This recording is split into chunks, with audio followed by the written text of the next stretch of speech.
على الرغم من إن أجواء المباراة بالأمس كان صعب يكون اللعيبة مركّزين بنسبة 100%، إلا إن لعيبة الأهلي كانت مركّزة بنسبة 100%. على الرغم من إن الأجواء صعبة على يستروب، وإن أجواء جديدة عليه وصعبة جدًا في شمال أفريقيا، ولكن الراجل كان واقف على الخط مركّز بنسبة 100%.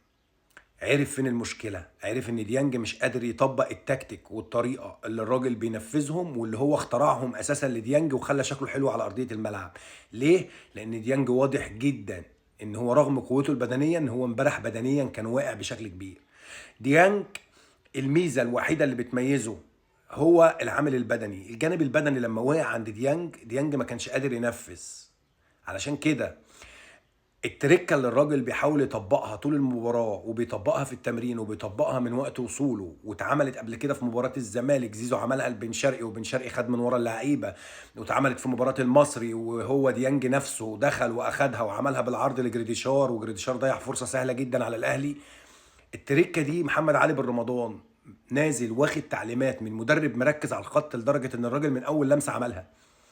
من اول لمسه دخل خد ورا بن شرقي، خد في ظهر بن شرقي في المساحه الفاضيه، الراجل جمع اللعب في وسط الملعب، زيزو نزل، بن شرقي نزل على الطرف قدام محمد هاني، محمد هاني استلم الكوره عمل الشيبنج، استلم محمد علي بن رمضان، قدر يعدل جسمه بشكل مميز ويحط العرضيه لتريزيجيه اللي اتطور بشكل كبير جدا.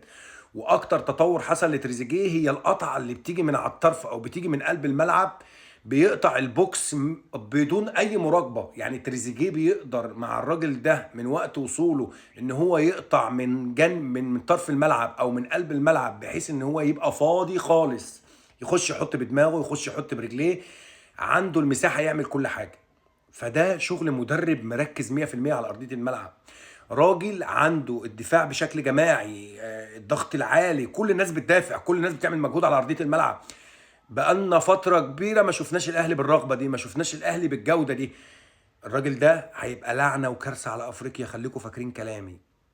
تروب انا مستني منك اكتر بكتير.